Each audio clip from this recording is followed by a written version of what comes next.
kepada beliau Ustaz Abdul.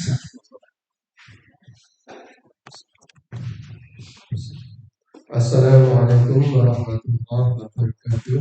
Waalaikumsalam warahmatullahi wabarakatuh. Alhamdulillahilladzi arsala rasulahu bil dinil haqq liyudhhirahu 'ala dini kullihi wa karihal kafirun wa karihal musyrikun. Asyhadu an la ilaha illallah wahdahu la syarika lahu wa asyhadu anna Muhammadan abduhu wa rasuluh. Allahumma shalli ala Muhammad wa ala alihi wa sahbihi wa man tabi'ahum bi ihsan ila yaumil qiyamah. Alhamdulillah, Bapak-Ibu sekalian, kita masih diberi banyak nikmat, iman, nikmat Islam, nikmat kesehatan, sehingga masih dapat bertemu dalam kajian tafsir yang insyaallah nanti kita akan mengkaji surat Saba lanjutannya, yaitu ayat 46 sampai insyaallah mudah-mudahan bisa sampai ayat 50. 54. Terakhir 54. Ya, mungkin kalau 54 terlalu panjang, 50 saja. Sebelum kita lanjut, mari kita awali dengan memperbarui syahadat kita. Bismillahirrahmanirrahim. Bismillahirrahmanirrahim. Asyhadu an la ilaha illallah. Asyhadu an la ilaha illallah. Wa asyhadu anna Muhammadar Rasulullah. Wa asyhadu anna Muhammadar Rasulullah. Aku bersaksi bahwa tiada Tuhan selain Allah. Aku bersaksi bahwa tidak ada Tuhan selain Allah. Dan aku bersaksi bahwa Nabi Muhammad adalah utusan Allah. Dan aku bersaksi bahwa Nabi Muhammad utusan Allah. Raditu billahi rabba Rabbitu billahi rabba wa bil islami dina wa bi islami dina wa bi Muhammadin nabiyyan wa rasulah. Nabi Muhammadin nabiyya wa rasulah.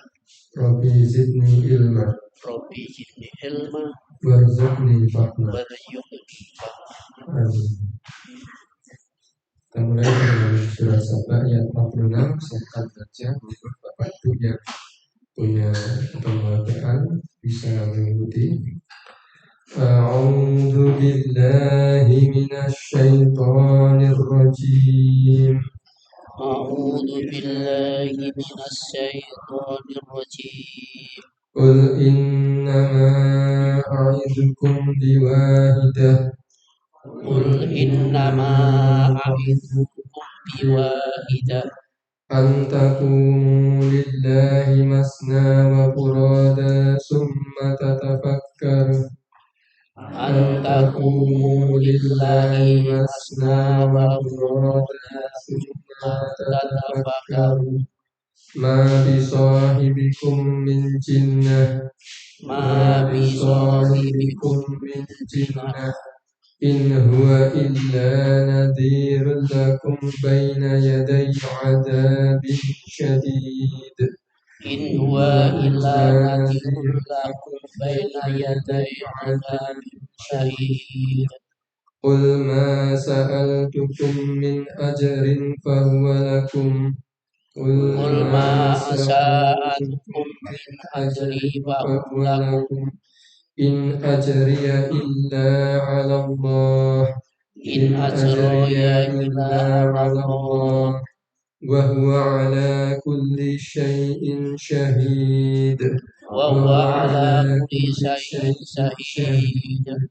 Qul inna rabbi yaqdhifu bil haqqi 'allamul ghuyub.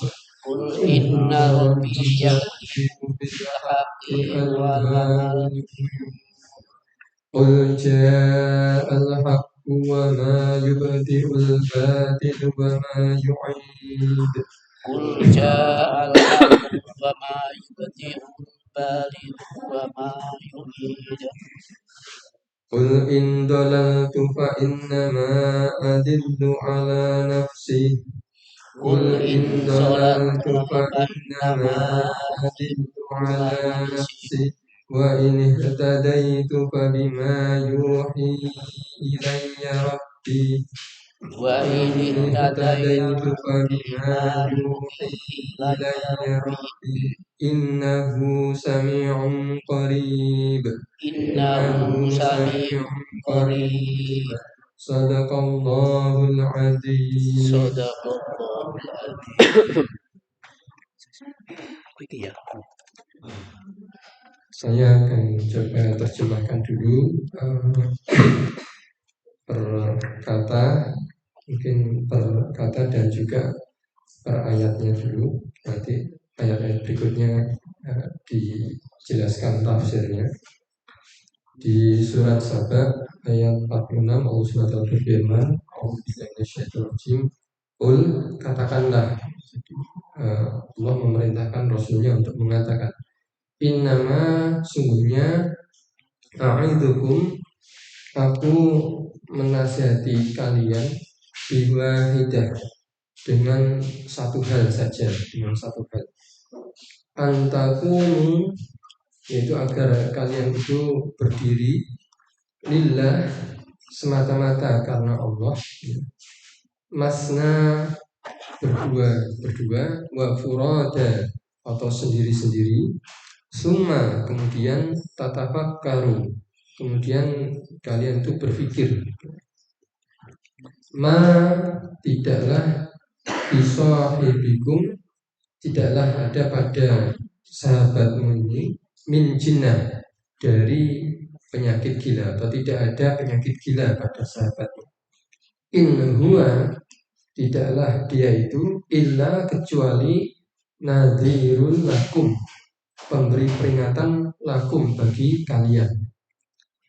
Baina yadai, di antara tangan adzabin syadid, maksudnya baina yadai berarti di antara atau sebelum adzabin syadid, adzab yang keras.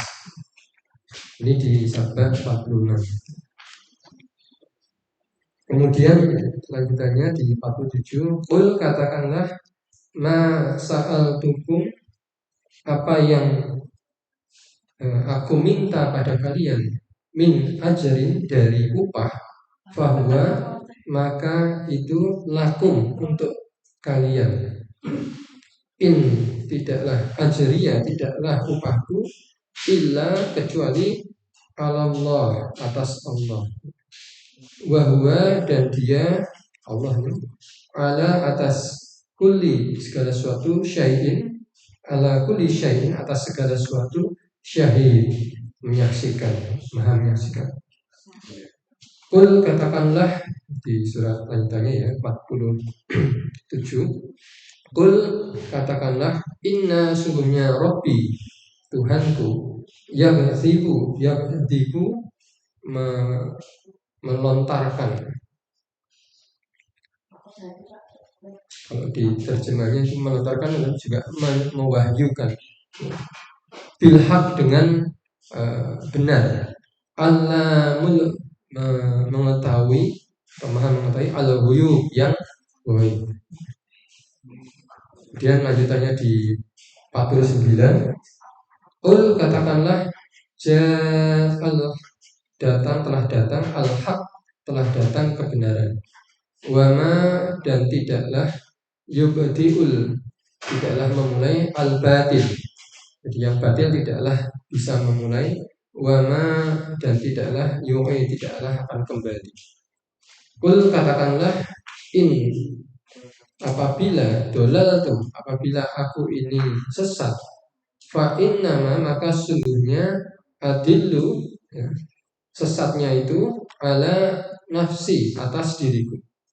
Wa ini tadaitu, dan apabila ihtadaitu, apabila aku itu mendapat petunjuk, fabima, maka itu adalah karena yuhi, aku diwahyukan, ilayya, kepadaku, Rabbi, oleh Tuhanku. Innahu, sungguhnya dia Allah, sami'un, maha mendengar, qaribun, dekat. Itu terjemahan perkataannya untuk 46 sampai 50 ini. Kemudian tafsirnya dalam baik dari tafsir Al-Marawi maupun dalam tafsir Ibnu Katsir hampir sama isinya. Pertama sabda 46, di dalam sabda 46 ini Allah SWT memerintahkan kepada Rasulullah SAW untuk mengatakan, ini perkataan sabda firman Allah ya, yang diminta pada Rasulullah untuk disampaikan pada orang-orang kafir ya. Katakanlah ya, orang-orang kafir itu yang mengira bahwa Nabi Muhammad adalah orang gila. Jadi ada di antara orang kafir itu yang menuduh dan mengira bahwa Nabi Muhammad itu adalah orang gila ya. Nah, diminta Rasulullah untuk mengatakan pada mereka ini, innama a'idzukum biwahidah, sesungguhnya aku mengingatkan atau menasihatimu dengan satu hal saja ya, yaitu agar antaqumu lillah masna wa furoda, agar kalian itu berdiri semata-mata karena Allah ya, berdua-berdua ataupun sendiri-sendiri ya. Ini dijelaskan kenapa kok berdua-berdua atau sendiri-sendiri, karena kalau manusia kebanyakan itu kalau bersama-sama ya, banyak orang itu biasanya saling mempengaruhi ya, sehingga nanti kadang-kadang orang sulit untuk berpikir dengan ikhlas, berpikir benar-benar murni pemikirannya sendiri.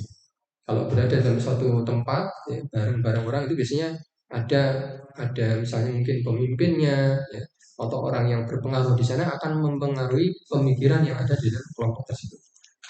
Nah, di sini diminta untuk silahkan berpikir sendiri-sendiri ya.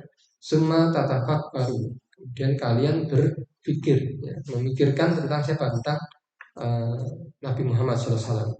Silahkan pikir sendiri-sendiri atau berdua-berdua ya.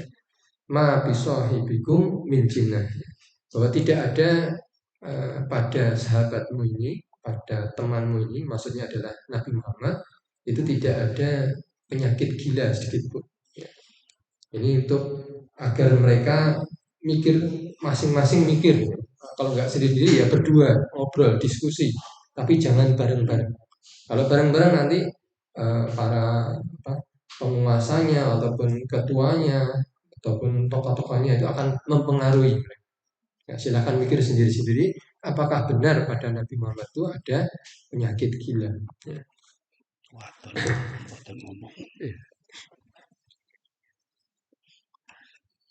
Jadi ini diminta supaya mereka masing-masing benar-benar menyadari bahwa sebenarnya memang dalam diri Rasulullah itu tidak ada penyakit gila ya.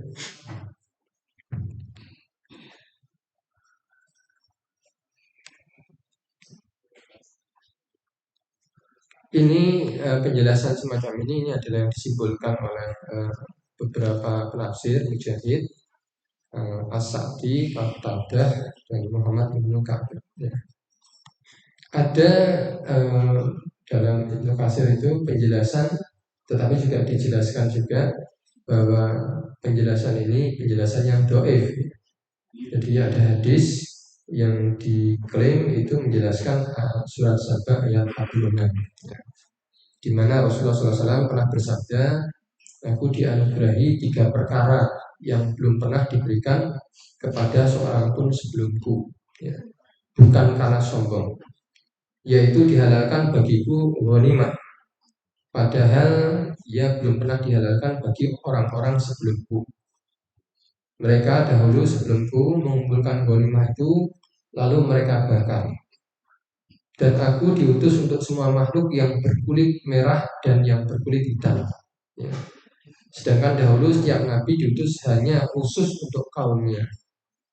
Dan bumi ini dijadikan bagiku masjid lagi suci dan menyucikan. Aku dapat bertayamum, memakai debu dan sholat di mana saja bila waktu sholat itu telah masuk. Allah SWT telah berfirman supaya kalian berdiri menghadap Allah berdua-dua atau sendiri-sendiri. Dan aku diberi pertolongan melalui rasa getar dalam jarak perjalanan 1 bulan di hadapanku ya. Jadi hadis ini hadisnya itu sebenarnya sahih, tetapi yang tidak sahihnya atau dhaifnya itu adalah ketika hadis ini dikaitkan dengan penjelasan dalam Sabah 46 terkait dengan berdiri berdua-dua ataupun sendiri-sendiri tadi. Ya. Yang kalau dalam hadis ini dikaitkan dengan sholat. Ya.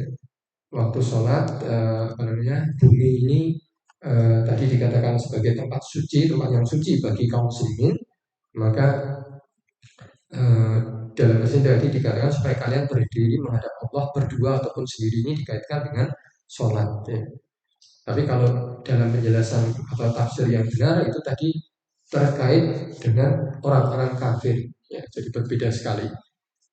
Orang-orang kafir itu diminta untuk silahkan berpikir sendirian ataupun berdua.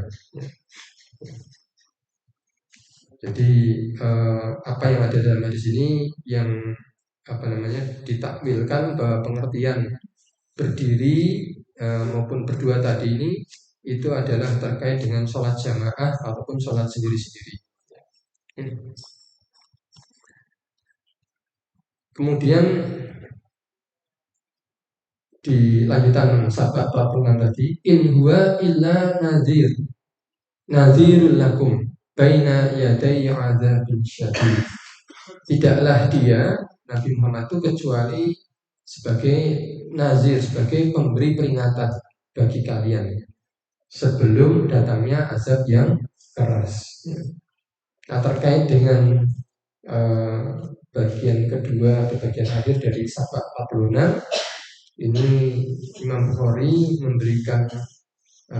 menyampaikan dua hadis yang terkait dengan tafsir Sabah 46, yaitu terkait dengan peristiwa ketika Rasulullah SAW menyampaikan peringatan di atas bukit Safa. Ya.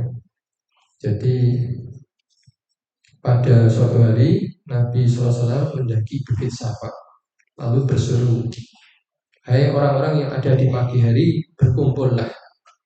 Maka orang-orang Quraisy datang berkumpul kepadanya. Lalu mereka bertanya, ada apa denganmu? Mengapa kamu? Nabi SAW bersabda, ya, bagaimanakah pendapat kalian seandainya aku memberitakan kepada kalian bahwa musuh akan datang menyerang kalian di pagi hari atau di petang hari ini? Apakah kalian percaya padaku? Mereka menjawab, tentu percaya. Nabi SAW bersabda, maka sesungguhnya aku memberi peringatan pada kalian sebelum azab yang keras. Maka Abu Lahab berkata, celakalah kamu, apakah hanya untuk itu engkau mengumpulkan kami? Lalu Allah SWT menurunkan firman-Nya, binasalah kedua tangan Abu Lahab dan sungguhnya dia akan binasa. Surat Lahab ayat 1 yang tabas yada Abi Lahab wa tab. Jadi Rasulullah SAW ini ketika pertama kali menyeru pada orang-orang Quraisy Mekah secara terbuka, beliau lakukan dengan cara berdiri di Bukit Safa. Bukit Safa itu dekat dengan Ka'bah. Kalau sekarang sudah tertutup dengan bangunan Masjidil Haram ya. Nah, kalau dulu itu bukit itu dekat dengan Ka'bah dan itu memang tempat di mana siapa saja dari orang-orang Mekah kalau ingin mengumumkan sesuatu, dia akan berdiri di sana dan kemudian akan menyeru kabilah-kabilah yang ada di Quraisy Mekah. Ya. Jadi itu semacam tempat pengumuman atau tempat untuk seseorang menyampaikan sesuatu yang sangat penting. Ya. Maka Rasulullah ketika itu pergi dan naik ke atas bukit Safa. Bukitnya tidak terlalu tinggi bagi yang pernah melaksanakan ibadah haji tahu ya, tingginya tidak begitu tinggi, paling mungkin 2 atau 3 rumah tingkat lah. Dan beliau kemudian menyuruh orang-orang Quraisy dan menyampaikan tadi ya, apa yang ada di Sabah, mirip seperti apa yang ada di Sabah 46 ya. Jadi nazir sebagai peringatan ya, sebelum datangnya azab yang keras ya. Baina yadai adzabin syadid. Dan penjelasan tentang sebelum datangnya azab yang keras ini juga dijelaskan dalam sebuah hadis dari riwayat Imam Ahmad ya, di mana Rasulullah SAW pernah keluar menemui kami di suatu hari. Lalu beliau berseru sebanyak 3 kali dan bersabda, tahukah kalian seperti apakah perumpamaan antara aku dan kalian? Mereka menjawab, Allah dan Rasulnya lebih mengetahui. Rasulullah SAW bersabda, sesungguhnya perumpamaan aku dan kalian ini bagaikan suatu kaum yang merasa khawatir akan kedatangan musuh yang menyerang mereka. Lalu mereka mengirim seorang laki-laki untuk memata-matai kedatangan musuh. Ketika ia telah berada di posisinya, tiba-tiba ia melihat musuh datang. Maka segera ia kembali untuk memperingatkan mereka dengan penuh kekhawatiran akan tersusul oleh musuh, sebelum ia menyampaikan peringatan dini pada kaumnya. Untuk itu ia melepaskan bajunya dan mengibar-ibarkan seraya berseru, wahai kaumku, kalian akan diserang. Wahai kaumku, kalian akan diserang, sebanyak 3 kali. Ya. Jadi Rasulullah menggambarkan posisi Rasulullah di antara kaumnya, di antara umat manusia, bukan hanya sahabat tapi untuk umat manusia juga, bahwa antara Rasulullah dengan umat manusia akhir zaman ini, kita sahabat sampai akhir zaman, ya, ini sudah dekat sekali dengan hari kiamat tadi, dengan azab yang sangat keras tadi, ya. Dan ibaratnya suatu kaum ini sudah mau diserang sama musuh, kemudian kaum ini mengutus utusan satu dan pergi untuk melihat musuhnya sudah di mana. Ternyata utusan tadi yang memata-matai musuh ini melihat, ternyata musuhnya ini sudah dekat sekali. Maka utusan ini kan cepat-cepat datang ke kaumnya untuk mengingatkan, khawatir kalau tersusul oleh musuh tadi, ya. Dan untuk untuk meyakinkan kaumnya, sampai-sampai utusannya tadi sampai buka baju, sampai teriak-teriak tadi, musuh sudah hampir datang, musuh sudah hampir datang. Khawatir kalau terkejar oleh musuhnya. Jadi ibaratnya antara Rasulullah dengan hari kiamat itu sudah sangat dekat. Antara masa kita ini dengan hari kiamatnya sudah sangat dekat, dan juga bahwa antara kita dengan ancaman azab api neraka itu sudah sangat dekat, ya. Karena itu hendaknya kita benar-benar berhati-hati, ibaratnya semacam itu, ya. Dalam hadis yang lain juga disebutkan, aku diutus sedangkan jarak antara aku dengan hari kiamat itu berbarengan, ya, berbarengan hampir saja hari kiamat benar-benar mendahuluiku, ya, berbarengan itu. Jadi Rasulullah dan hari kiamat itu sudah dekat sekali, ya. Nah, dekatnya seberapa dekat walau kita nggak tahu, ya. Ya, karena bisa saja satu hari itu sama dengan 1000, tapi juga ada yang satu hari sama dengan 50.000, ya. Tapi mungkin juga satu hari sudah tinggal dekat sekali walau kita tidak tahu, ya. Jadi itu dalam Sabah 46. Kemudian dalam Sabah 47, ya, Allah memerintahkan pada Rasulnya untuk mengatakan kepada orang-orang yang musyrik, ya, kul, ya, katakanlah, ma sa'altukum min ajrin fahuwa lakum, upah apapun yang aku minta padamu maka itu untuk kamu, ya. Ini tidak benar-benar terjadi, ya. Sahabat Rasulullah SAW tidak pernah meminta upah kepada kaumnya, pada umatnya, terkait dengan apa yang beliau sampaikan, ya. Jadi kalau seandainya ada upah apapun, maka itu upah itu untuk kamu. Jadi jangan khawatir dengan mengikuti Islam, mengikuti apa yang Rasulullah SAW sampaikan itu, kemudian kita seperti harus memberi sesuatu, ya. Apapun yang kita beri, ya, pada Islam ini adalah sebenarnya untuk kita. Apapun yang kita beri untuk Allah, lillahi ta'ala, maka itu sebenarnya adalah untuk kita juga, bukan untuk Rasulnya, bukan untuk Allah SWT. Upahnya Nabi, ya, in ajriya illa ala Allah, ya. Upah bagi Rasul itu adalah dari Allah SWT, yaitu hanya berupa pahala dari Allah SWT bagi Rasulullah. Dan juga bagi kita, bagi siapapun yang dia menempuh jalan dakwah, ya, Maka dakwahnya ini semata-mata harus upahnya itu dari Allah semata, bukan dari orang-orang yang didakwahi. Ya. Jadi kita tidak pernah ketika dalam berdakwah itu meminta upah kepada orang-orang yang kita dakwahi. Ya. Kemudian di akhir dari sabda Pak bahwa ala kulli syai'in syahid, dan dia maha mengetahui atas segala sesuatu. Ya. Jadi artinya Allah mengetahui apa yang dilakukan oleh Rasulnya juga dalam menjalankan tugas menyampaikan risalahnya ini semata-mata adalah lillahi ta'ala, tidak mengharapkan upah dari manusia. Ya. Kemudian dalam 48 surat 48 Allah berfirman, Qul inna rabbi yahdiku bil haqqi allahu uyub. Katakanlah sesungguhnya Tuhanku mewahyukan kebenaran dan dia maha mengetahui segala yang gaib. Ini semakna dengan apa yang ada dalam surat Al-Mu'min ayat 15.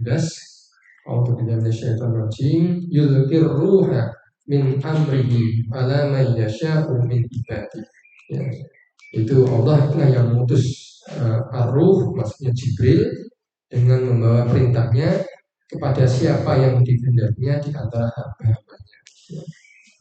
Jadi siapa yang menjadi rasul, siapa yang menjadi nabi, ya, itu terserah Allah.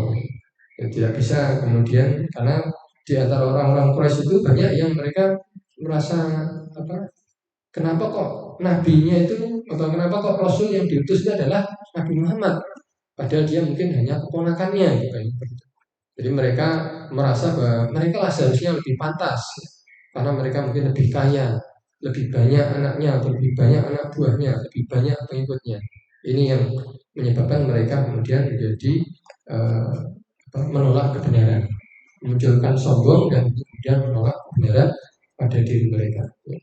Padahal tentang kerasulan, siapa yang dapat wahyu itu adalah terserah Allah SWT. Allah yang akan mengutus malaikat Jibril kepada siapa yang dikehendakinya di antara hamba-hambanya. Ya, ini mungkin sampai sini karena tidak sampai ayat 50, baru sampai 48, masih agak panjang. Mungkin sampai di sini, kurang lebihnya mohon maaf, saya berikan contoh.